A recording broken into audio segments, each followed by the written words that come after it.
Good afternoon, welcome to question and Sonia. డీకేకు మంత్రివర్గ కూర్పు సవాలేనా? ఎవరికి ప్రాధాన్య శాఖలు దక్కనున్నాయి? డీకే గ్రూప్ దే ఇక హవా నడుస్తుందా? సిద్ధ గ్రూప్ ను ఎలా సంతృప్తి పరుస్తారు? సిద్ధ గ్రూప్ కి ఇక అన్యాయమేనా? సిద్ధ గ్రూప్ కు రాష్ట్రంలో ప్రాధాన్యత తగ్గుతుందా? హైకమాండ్ సిద్ధుని రాష్ట్రంలో ఉండనివ్వడం లేదా? సెంట్రల్ కమిటీలో చోటు కల్పించింది ఎందుకు? కర్ణాటక రాజకీయాల్లో సిద్ధరామయ్య చాప్టర్ క్లోజ్ అయిందా?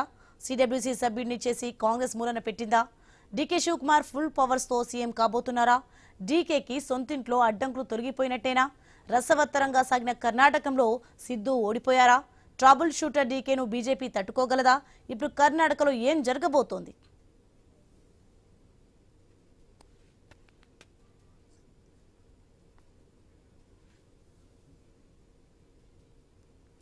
రైట్, ఇదే అంశానికి సంబంధించి మరింత సమాచారం మా కొలిగ్ వంశీ న్యూస్ నుంచి లైవ్లో సిద్ధంగా ఉన్నారు అందించడానికి. వంశీ, మొత్తానికి సీఎంగా ప్రమాణ స్వీకారానికి డీకే రెడీగా ఉన్నట్టుగా తెలుస్తుంది. దీనికి సంబంధించి అప్డేట్స్ ఏంటి? సోని, మీరు చెప్తున్నట్టుగా డీకే శివకుమార్ ప్రమాణ స్వీకారానికి ఓవైపు లైన్ క్లియర్ అవుతుంటే, ఢిల్లీలో మాత్రం మంత్రివర్గ కూర్పుకు సంబంధించి మంత్రివర్గాన్ని సీటు కోసం ఆశించే ఆశావాహులు ఢిల్లీలో చక్కెర్లు కొడుతున్నారు. కాంగ్రెస్ నాయకుల చుట్టూ కూడా తిరుగుతున్న పరిస్థితి కనిపిస్తోంది. కాంగ్రెస్ అధినాయకత్వం మరి కాసేపట్లో రాహుల్ గాంధీ డీకే ప్రమాణ స్వీకారానికి హాజరు కాబోతున్నారు. స్వయంగా డీకేనే ఆయన ఆహ్వానించారు. ఇటు సిద్ధరామయ్య మాత్రం తన అనుచరులకు మంత్రి పదవులు ఇప్పించడంలో మొదటి నుంచి కూడా గట్టి పట్టు పడుతున్నారు. కేబినెట్ లో తన మార్కు ఉండేలా సిద్ధు అయితే పావులు కదుపుతున్న పరిస్థితి అయితే కనిపిస్తోంది.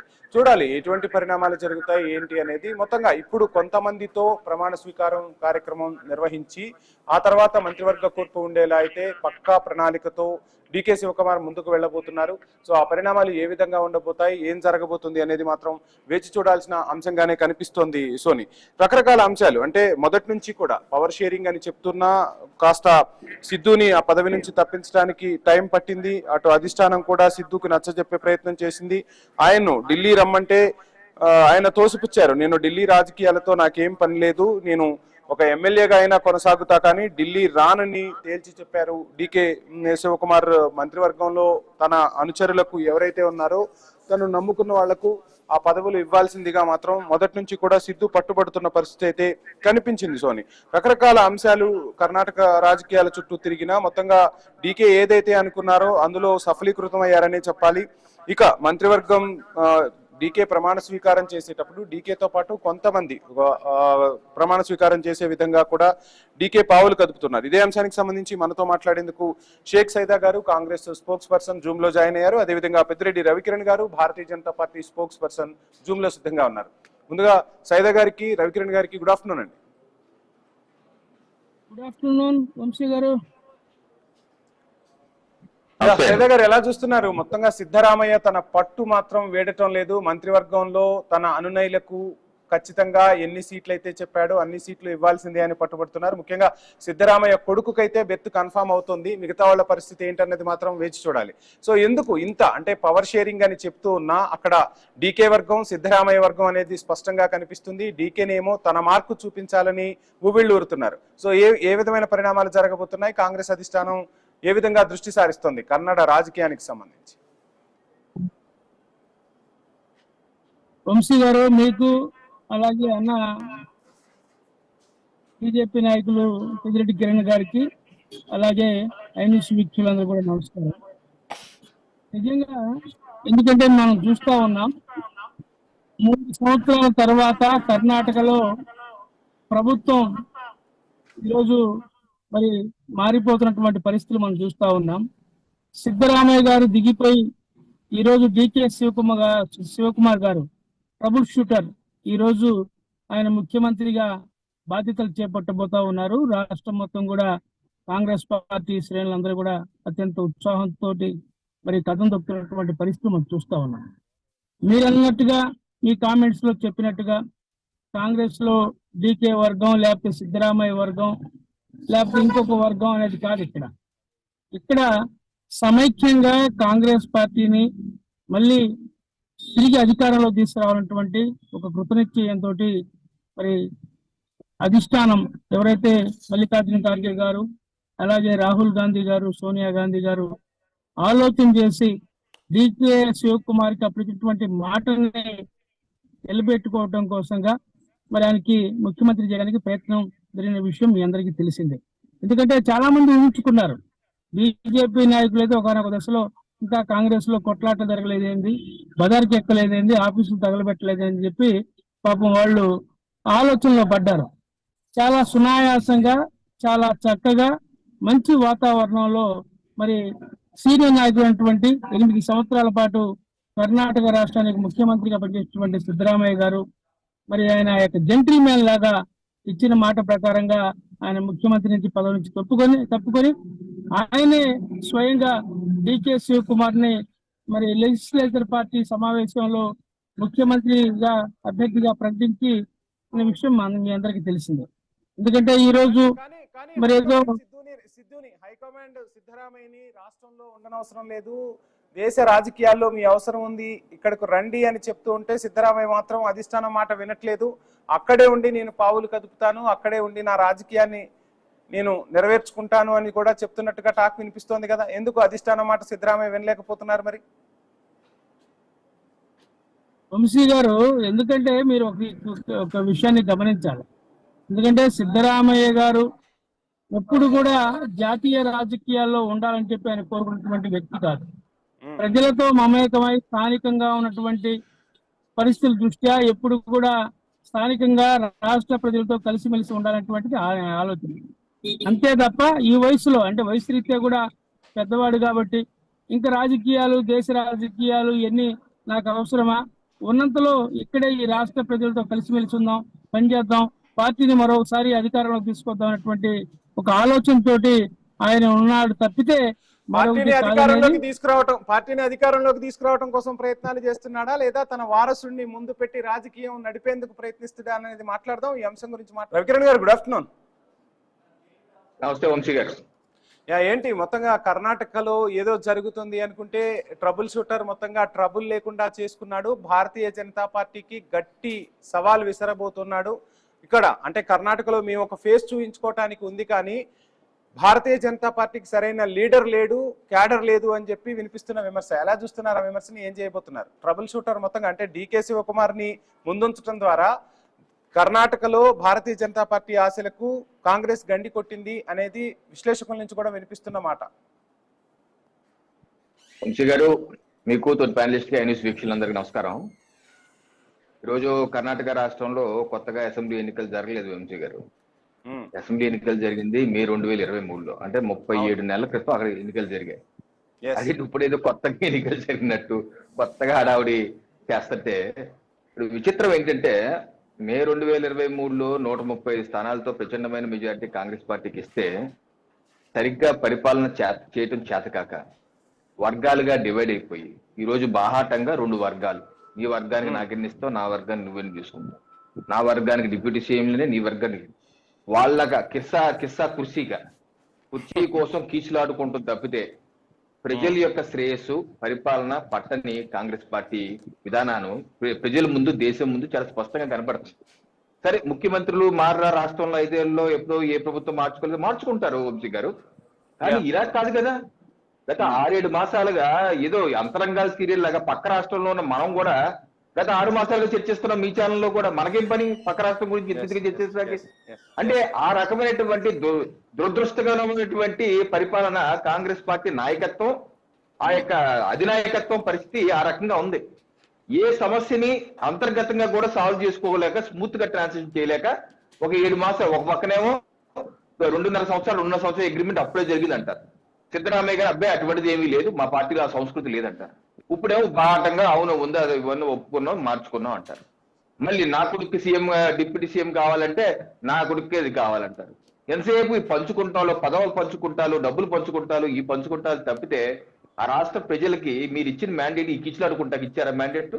ఏం ముఖం పెట్టుకుని రేపు ఎన్నికలకు వెళ్తారండి మీరు? ఇలా చేశారు కాబట్టి 2023లో ఎన్నికలైన తర్వాత 2024 పార్లమెంట్ ఎన్నికలు వస్తే కాంగ్రెస్ పార్టీ చతికిలు పడిపోయింది. సంవత్సరంలోనే చతికి పడిపోయింది. పార్లమెంట్ స్థానాలకు వచ్చింది 9 వచ్చాయి, మెజార్టీ మాకే వచ్చాయి. సో ఈ రకమైన ఇప్పటికీ అస్తవ్యస్త పరిపాలన, 8.5 లక్షల కోట్ల అప్పులు ఆ రాష్ట్రంలో. ఆ రాష్ట్రం ఎప్పుడు ఆ పరిస్థితి లేదు. అద్భుతమైన ప్రగతి ఉన్న రాష్ట్రం, అది అత్యంత ప్రగతిశీల రాష్ట్రం. ఈ రోజు బెంగళూరు, మొన్న ఈ మధ్య బెంగళూరు నెల రోజుల క్రితం, బెంగళూరులో కూడా అత్యంత దారుణమైన పరిస్థితులు నెలకొన్నాయి. పాలన లేదు, ఎక్కడ పడితే అక్కడ అవినీతి. అక్కడికి డీకే శివకుమార్ గారు మొన్నటి వరకు deputy CM plus Bengaluru development minister ఆయన. ప్రతి దాంట్లోనూ కమిషన్ తక్కువని అది కాంట్రాక్టర్ అసోసియేషన్ బయటకు వచ్చి కూడా అన్నారు. నేనేంటంటే ఈ రకమైనటువంటి అతుకుల బొంతలా కాంగ్రెస్ పార్టీ తయారైంది. ఇప్పుడేదో కొత్తగా ఫ్రెష్ గా ఎలక్షన్స్ అయినట్టు, ఫ్రెష్ గా ఒక ముఖ్యమంత్రి వెళ్తున్నట్టు హడావుడి చేస్తుంటే నాకైతే అర్థం కాదు. సిగ్గుపడాల్సిన విషయం. అంతే, ఇంత రాద్ధాంతం చేయాల్సిన అవసరం ఏంటి? కాముగా మీరు వెళ్ళిపోయి ముఖ్యమంత్రి మార్చి పరిపాలన కంటిన్యూ చేసుకోక 6 మాసాలుగా ఈ పెద్ద కర్ణాటక అంటే చెయ్యి నాటకం, అంటే చెయ్యి నాటకం. ఈ నాటకం ఇప్పుడు కన్నా తెరదీస్తారా లేకపోతే ఆ నాటకాలు ఇంకా కంటిన్యూ చేస్తారా? కర్ణాటక దేశవ్యాప్తంగా నాటకాలు చేస్తా కూర్చుంటారా? భారతీయ జనతా పార్టీకి డీకే శివకుమార్ లాంటి ఒక స్ట్రాంగ్ లీడర్ ని ఎదుర్కొనేంత నాయకత్వము, అంత నాయకుడు కర్ణాటకలో భారతీయ జనతా పార్టీకి దొరకలేదు అనే టాక్ ఎంతవరకు సమర్థిస్తారు? కర్ణాటకలో భారతీయ జనతా పార్టీకి సమర్థవంత నాయకత్వం చాలా ఉన్నారు. యడ్యూరప్ప గారి నుంచి చాలా మంది, బొమ్మాయి గారి నుంచి, లేకపోతే కేజీ గోపాల్ గారి నుంచి చాలా మంది నాయకులు ఉన్నారు. మాకు నాయకత్వ పదవులు లేవు.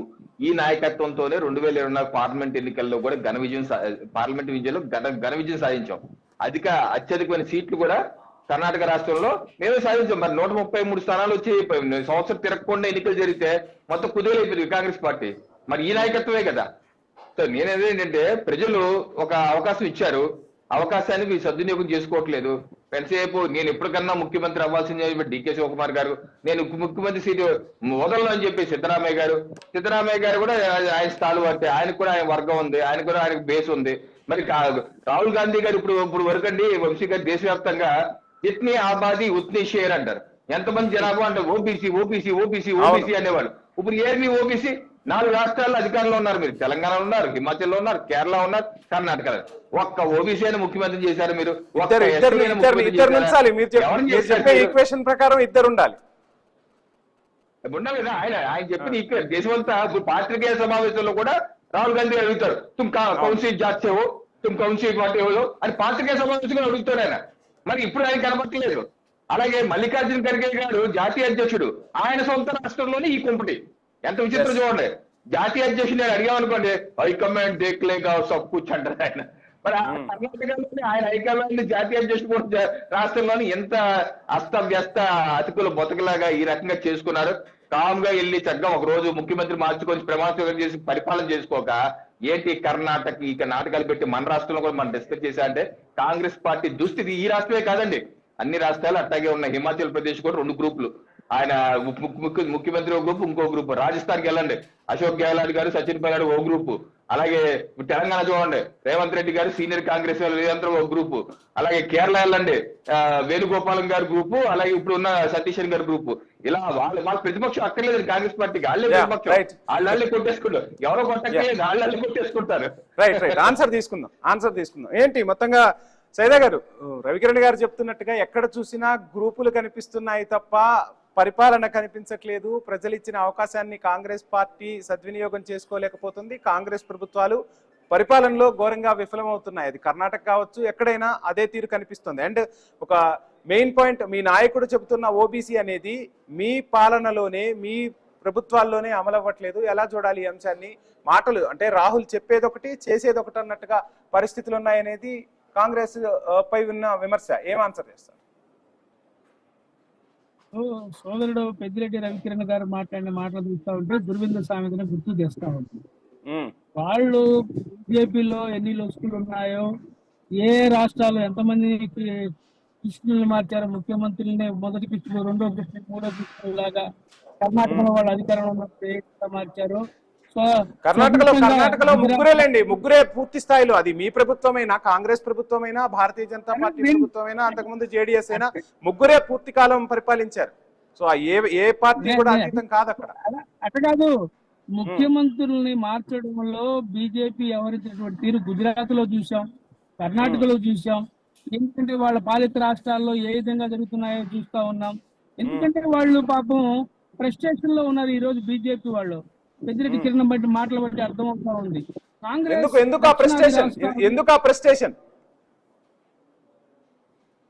ఎందుకంటే కాంగ్రెస్ పార్టీ గొడవలు పడలేదు, ప్రశాంతంగా ముఖ్యమంత్రులు నిర్ణయం జరిగిపోయింది.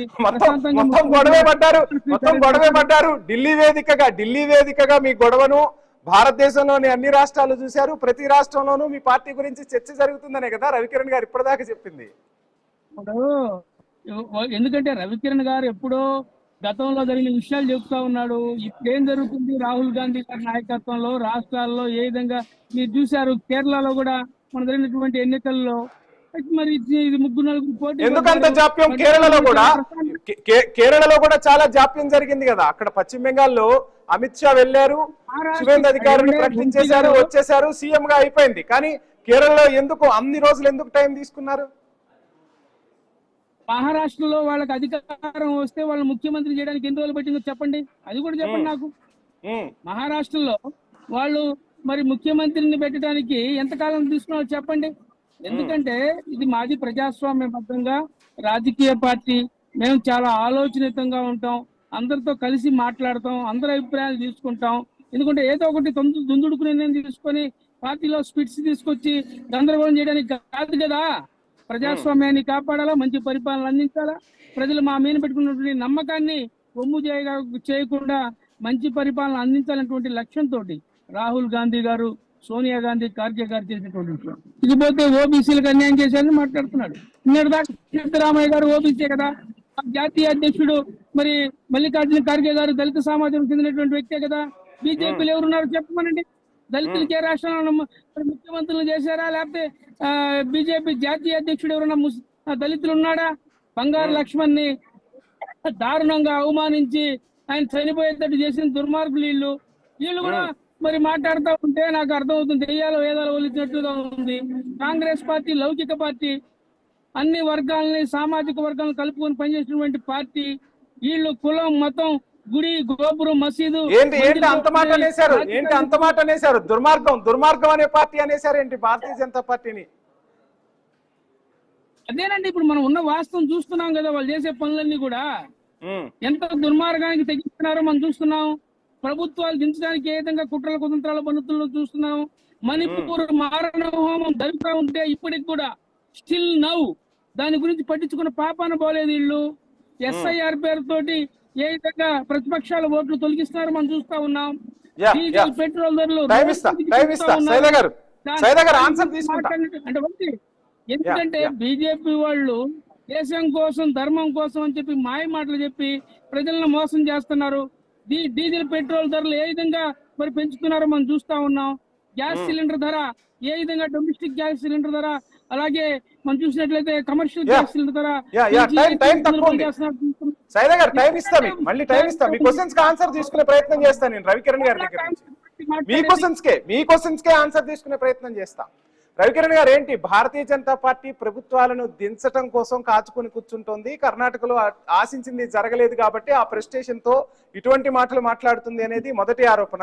రెండోది, మమ్మల్ని ఓబీసీ అని ప్రశ్నిస్తున్నారు కానీ భారతీయ జనతా పార్టీ పాలిత రాష్ట్రాల్లో భారతీయ జనతా పార్టీ కార్యక్రమాలకు సంబంధించి వాళ్ళు ఎంతవరకు ఆ రూల్ పాటిస్తున్నారు అనేది రెండో ప్రశ్న. ఈ ప్రశ్నలకు ఏం ఆన్సర్ చేస్తారు?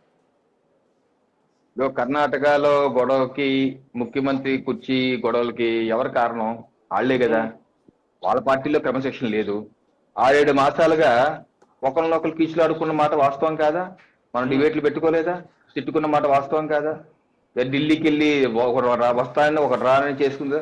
సో వాళ్ళలో లోపాలు పెట్టుకొని గురువిందకి సామెతలా ఉందా? వాళ్ళలో లోపాలు పెట్టుకొని ఎదురాళ్ళ మీద ఆరోపణలు వేయటం ఎంతవరకు సమంజసం అండి? ఈ రోజు కర్ణాటకలో పూర్తి స్థాయి మ్యాండేట్ ఇస్తే పాలన చేతకారణమైనటువంటి అసమర్థ పార్టీ కాంగ్రెస్ పార్టీ. లేకపోతే ఏంటి తలనొప్పి? ముఖ్యమంత్రులు మార్చుకుంటాను, ఇందాక చెప్పాను, రాష్ట్రాల్లో ముఖ్యమంత్రులు మార్చడం సహజం. ఈ నాటకం ఏంటంటున్నాను, 6-7 మాసాల నాటకాలు ఏంటన్నాను? ప్రజలు చేసిన, కర్ణాటక ప్రజలు చేసిన అన్యాయం ఏంటన్నాను? మార్చుకోండి మేము అన్యాయం కదా, మార్చడం సహజం అన్నాను. కానీ ఈ రకంగా కాదు కదా. 6-7 మాసాలుగా మీ పాలన పక్కన పెట్టేసి కీచులాడుకుంటూ చేస్తారా? చెప్పొచ్చు, కాంగ్రెస్ పార్టీ ప్రధానమంత్రులు ఎవరిని చేసిందండి? ఏ ఓబీసీని చేసిందండి ఇప్పటి వరకు? ఈ రోజు దేశ ప్రధానమంత్రి భారతీయ జనతా పార్టీ నుంచి ఓబీసీ కదా, బీసీ కదా? ఈ రోజు అనేక రాష్ట్రాల్లో ఎస్టీ ముఖ్యమంత్రి కూడా ఉన్నారు. భారతీయ జనతా పార్టీ ఒరిస్సాలో ఎస్టీ ముఖ్యమంత్రి, అలాగే ఛత్తీస్గఢ్ లో ఎస్టీ ముఖ్యమంత్రి ఉన్నారు. ఈ రోజు మా జాతీయ అధ్యక్షుడు బీసీ.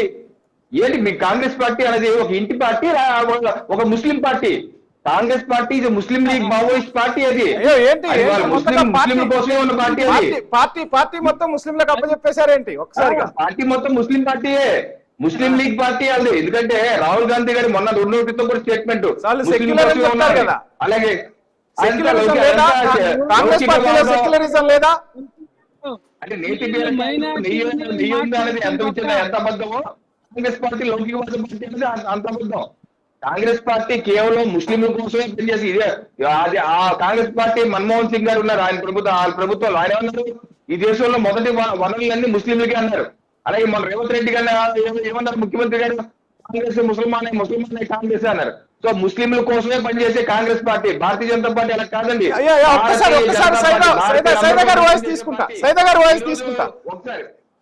మీ స్టేట్మెంట్ చాలా పెద్దది, మీ స్టేట్మెంట్ చాలా పెద్దది. ఒకసారి వన్ పాయింట్ కేరళలో ఈ దేశాన్ని విచ్ఛిన్నం చేసిన ముస్లిం లీగ్ తో అంటకాగుతున్న పార్టీ కాంగ్రెస్ పార్టీ. ఈ దేశాన్ని ముక్కలు చేసింది మతం ఆధారంగా ముస్లిం లీగ్.